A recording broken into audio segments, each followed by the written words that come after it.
toutes et à tous et bienvenue sur votre chaîne de télévision Web TV, Urenews TV, qui à travers cette vidéo lance sa toute première production. Je m'appelle Michel Biemton, je suis un journaliste camerounais. Je suis basé à Yaoundé et je suis le promoteur de votre Web TV que je vous invite à laquelle je vous invite à vous abonner et à partager au maximum. Alors, ce jour, je vais vous parler de la crise anglophone au Cameroun et je vais m'adresser particulièrement à mes frères francophones. Bon, nous allons parler comme au Cameroun, hein, nous n'allons pas utiliser le registre assez soutenu, assez académique et tout. Nous allons parler vulgairement comme au Cameroun, hein, comme dans la basse classe. Ah, qui est mon frère camerounais? Camerounais francophone, plus précisément.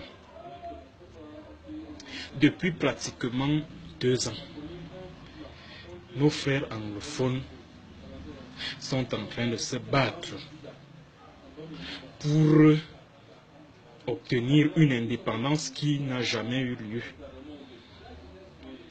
Parce qu'il faut qu'on arrête de nous bassiner les oreilles avec des histoires de sécession ou les sécessionnistes. Ces anglophones qui revendiquent leur indépendance ne sont pas des sécessionnistes, mon cher ami, mon cher frère francophone. Ils sont des indépendantistes parce qu'ils n'ont jamais obtenu leur indépendance depuis la résolution 1608 du 21 avril 1961.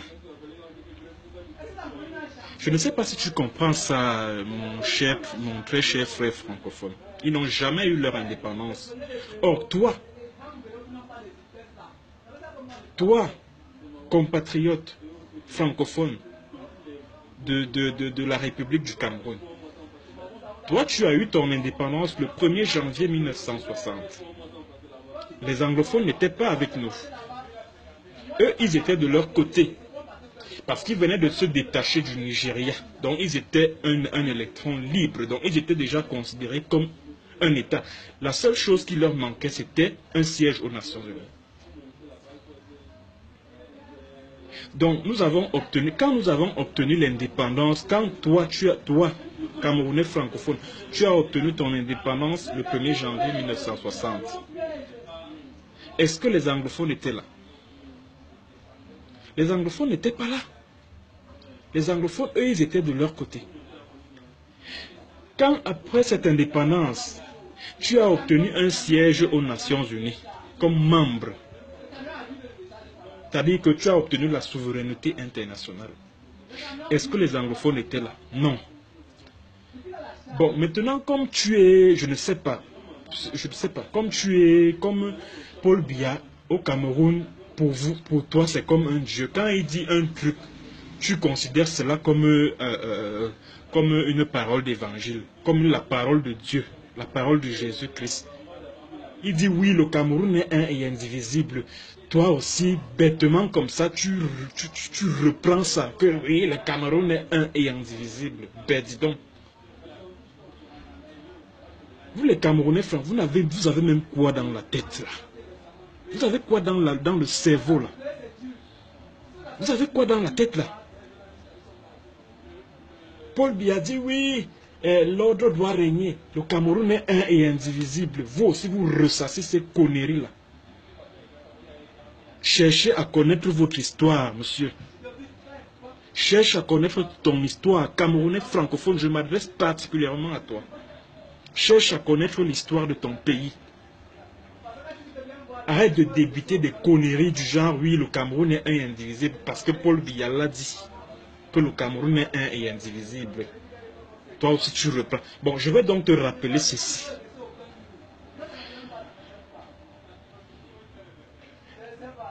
C'est-à-dire que l'État unitaire actuel, dans lequel nous vivons, c'est-à-dire que l'État unitaire du Cameroun, repose sur une base complètement illégale. Ça, il faut donc que tu le saches dès maintenant. Ok? Il faut que tu le saches. que cet État unitaire repose sur une base complètement illégale. Ça, il faut que tu le saches. Pourquoi je le dis? Quand le Cameroun, c'est-à-dire que la République du Cameroun, dans laquelle tu es né, dans laquelle tes parents sont nés, dans laquelle tes arrière-grands-parents sont nés, a obtenu son indépendance en 1960. Le Cameroun anglophone, c'est-à-dire le Southern Cameroun, venait de se détacher du Nigeria. Et eux maintenant, ils ont choisi, à l'issue d'un plébiscite qui a eu lieu le 11 février 1961, de se rattacher au Cameroun. Nous sommes en février 61, pardon, le 11 février 1961. Maintenant, le 21 avril 1961, le 21 avril, l'ONU a voté une résolution qui accordait l'indépendance au Southern Cameroun. Et je vais vous expliquer comment ça s'est passé. Le vote a eu lieu en réalité le 19 avril 1961. Et lors de ce vote, il y avait 3 étapes. La 3e étape, c'était quoi? Consistait à ce que, c'est-à-dire cette 3e étape-là, consistait à ce que la République du Cameroun, qui venait d'acquérir son indépendance, et le Southern Cameroun, devaient signer un traité de l'union en vue de la création d'une union fédérale. Je ne sais pas si tu comprends ça, cher compatriote francophone. C'est-à-dire que les 2 Camerouns devraient s'asseoir et signer une union fédérale. Bon, au cours d'une conférence, d'une assise, je ne sais trop quoi. Et l'Angleterre devait prendre part à ces assises-là, au cours desquelles la signature de ce traité de l'union, pour l'union en vue d'une union fédérale, devrait être signée. L'ONU devait prendre part à ça. L'Angleterre, qui était l'autorité administrante au Southern Cameroun, devait prendre part à cela. J'aimerais que tu comprennes très bien, autant pour moi. C'est-à-dire, les 2 Camerouns devaient signer un traité de l'union en vue de matérialiser l'indépendance du Southern Cameroun, parce que le Southern Cameroun avait opté pour une indépendance en se joignant à la République du Cameroun. Or, qu'est-ce qui s'est passé lors de la conférence de Fumban? D'abord, l'Angleterre n'a pas pris part aux travaux lors de la conférence de Fumban, ni l'Angleterre ni l'ONU d'ailleurs. 2, Amadou Ahidjo est venu avec un projet de constitution faussement fédéral où le pouvoir central avait concentré tous les pouvoirs. Passez-moi la tautologie. Comprenez encore où se trouvent l'escroquerie. Comprenez très bien où se trouvent l'escroquerie. C'est-à-dire, Ahidjo arrive lors de la conférence de Fumban avec un projet de constitution déjà bien ficelé et il les impose à la délégation du Southern Cameroun.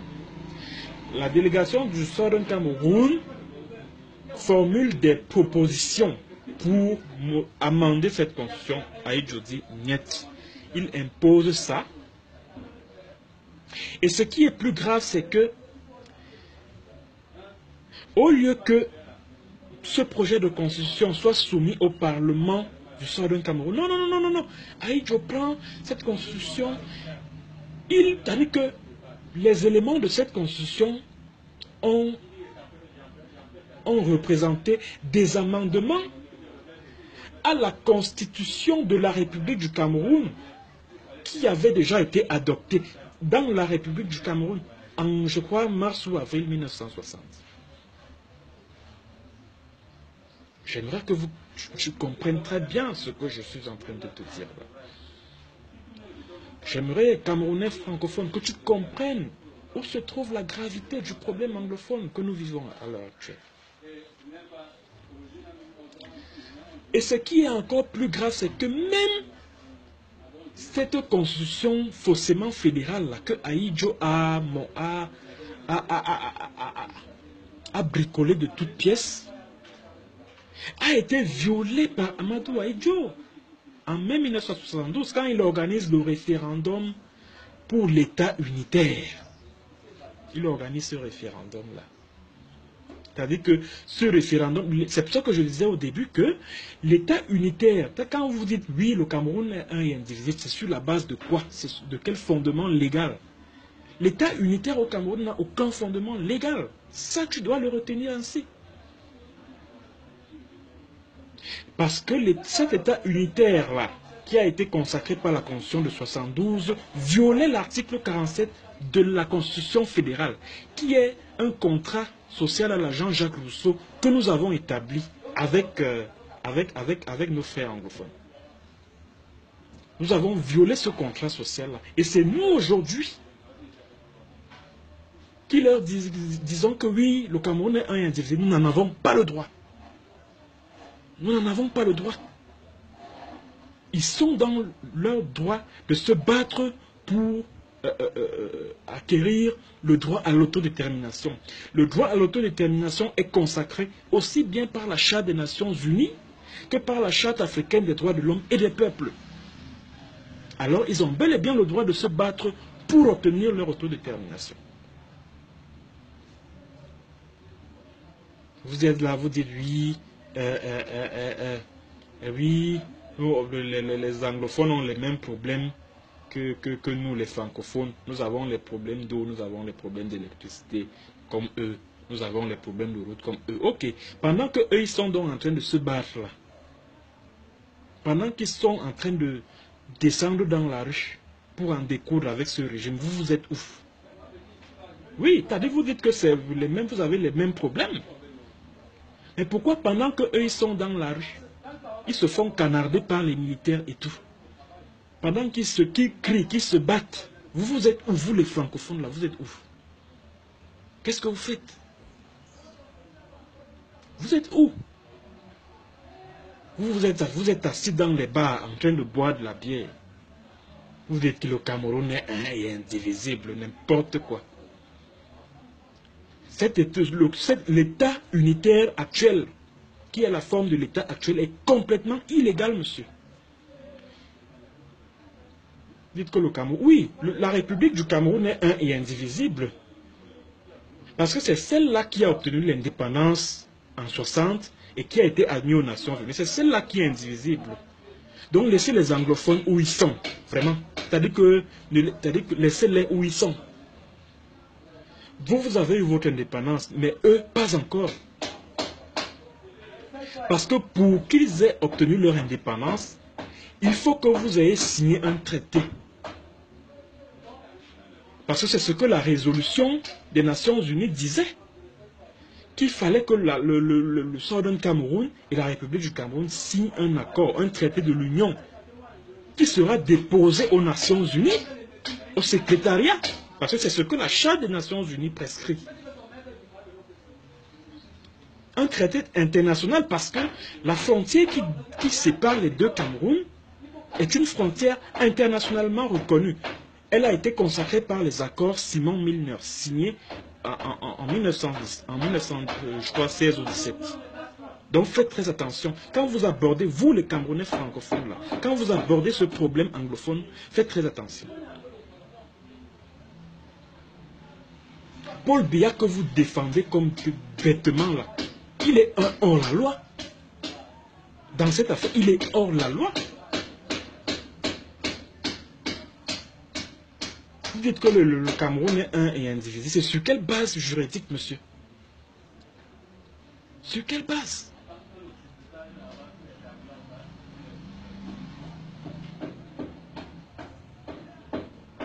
Donc,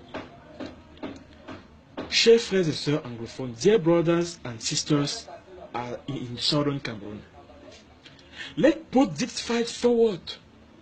Let's put this struggle forward. And me, I am with you. And I will support you to fight against this illegality. This national unity is completely illegal. And you, a francophone, you have to master it.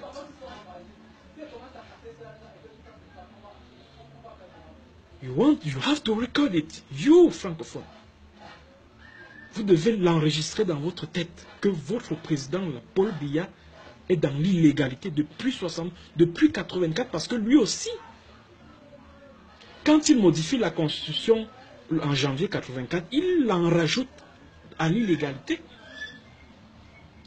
On passe de République unie du Cameroun à République du Cameroun, dont on revient à la République du Cameroun de 60. Et les anglophones sont où?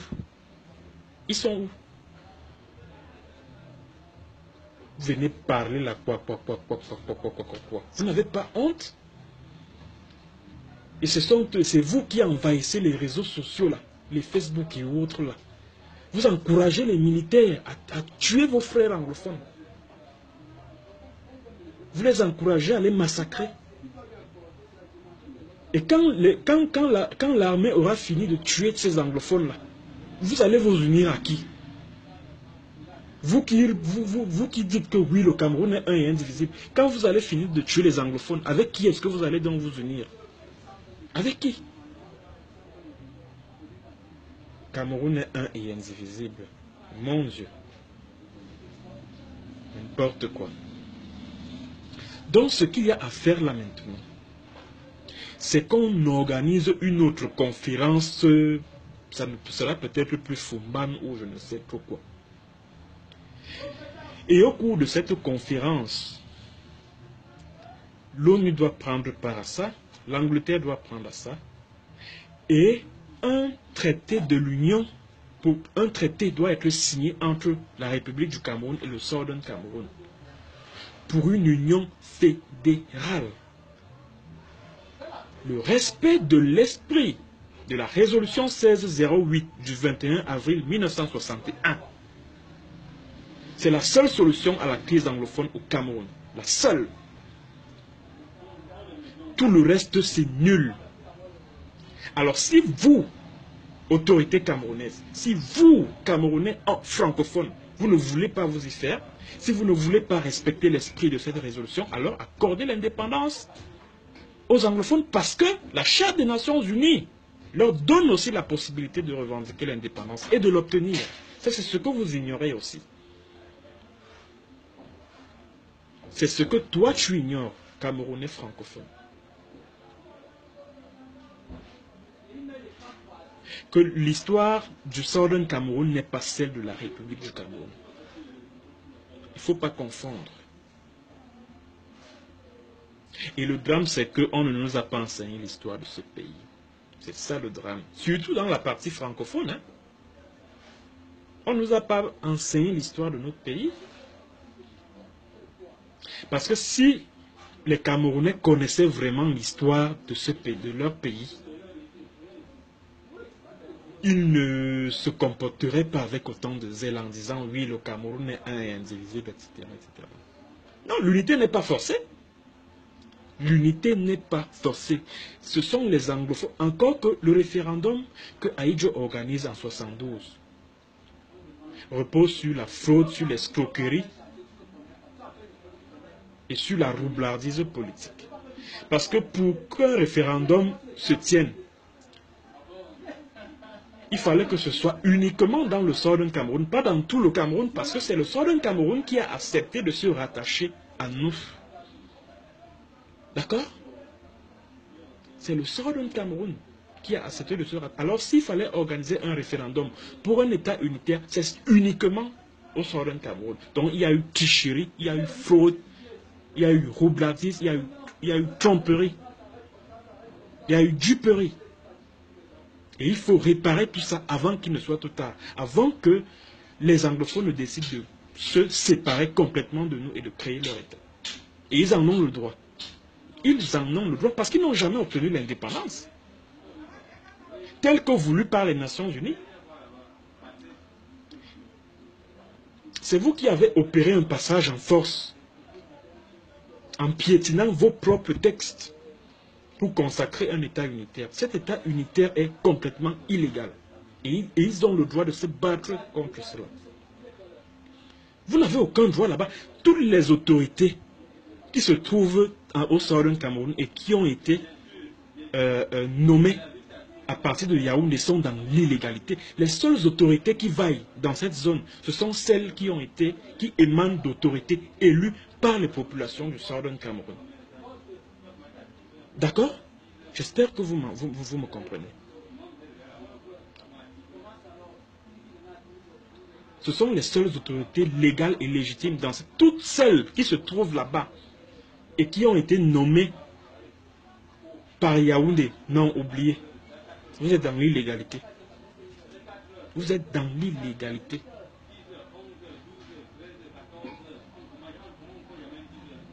Donc, mon cher ami francophone, je te demande d'être un peu plus pondéré quand tu abordes le problème anglophone. Ces gens que tu vois là, quand nous avons obtenu notre indépendance, ils n'étaient pas avec nous. Ils ont choisi de se rattacher à nous. Maintenant, les termes du rattachement ont été foulés aux pieds par Ahidjo à l'époque et puis par Paul Biya. Donc, par conséquent, ils n'ont jamais été indépendants du tout. Vous avez été... Le Cameroun, la République du Cameroun a obtenu son indépendance à la faveur d'une résolution de l'ONU, n'est-ce pas? Du 13, je crois, mars 59. La résolution, je crois, 15 quelque chose.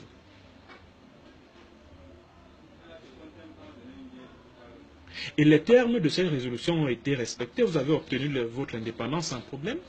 Mais maintenant, il faut également que les termes de la résolution qui accordent l'indépendance aux anglophones soient aussi respectés. À savoir quoi? Qu'il y ait un traité de l'Union en vue de la création d'une fédération, d'une union fédéraliste. Hein? En vue de la création d'une union fédéraliste, c'est-à-dire quoi? Que du côté de la République du Cameroun, que les autorités, enfin que les populations élisent leurs dirigeants. Du côté de la zone anglophone, pareil. Que les populations, d'un côté comme de l'autre des deux Camerouns, puissent s'auto-gérer. C'est de cela qu'il est question. Le droit à l'autodétermination, right to self-determination, c'est ce que les anglophones revendiquent.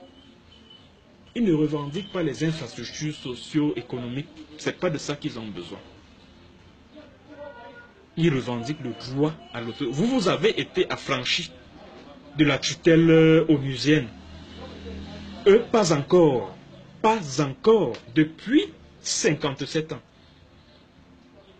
Depuis 57 ans. Donc c'est ce message que j'avais à te transmettre aujourd'hui. Chers Camerounais francophones. Suis cette vidéo, partage-la au maximum et partagez cette vidéo, chers amis, à tous vos frères, à tous vos sœurs, à tous vos amis, à tous vos camarades francophones. Car ce message, il est important pour vous. Pour que la paix revienne au Cameroun. Parce que moi, je ne veux pas que les anglophones s'en aillent. Je ne veux pas, oh, M. Paul Biya, à travers les mesures qu'il prend, il envoie l'armée pour les tuer, pour les massacrer. Il est en train de les pousser à la révolte, à se soulever et à revendiquer l'indépendance totale. Et ils en ont le droit. Ils en ont le droit parce qu'ils n'ont jamais été indépendants. Donc arrêtez de nous parler de sécession. Ce n'est pas de la sécession. Sécession veut dire quoi? Sécession veut dire qu'au départ, quand l'État était en train de se constituer, c'est-à-dire qu'à travers les indépendants, parce que dans les États africains post-coloniaux, la constitution de l'État, c'était à travers les indépendances. Or, quand le Cameroun acquiert son indépendance, le 1er janvier 1960, les anglophones ne sont pas là. Ils ne sont pas là. Ils choisissent de se rattacher à nous après. Donc, arrêtez de nous parler de sécession. Ils ne veulent pas faire sécession. Arrêtez de comparer le Cameroun, ce qui se passe dans la zone anglophone, au Cabinda, en Angola, ou alors à la Casamance, au Sénégal, ou à la Corse en France. Ça n'a rien à voir. Absolument rien à voir. Bon, je vous remercie, chers amis, et puis bonne visualisation de cette vidéo, et puis partagez-la au maximum. Bienvenue sur Uri News TV, ensemble à travers cette web TV que je viens de mettre sur pied, nous allons gagner la bataille de la restauration d'un véritable état de droit au Cameroun. Je suis Michel Biemton, je suis web journaliste, responsable de Uri News Group au Cameroun. Allez, bonne fête du travail à tous.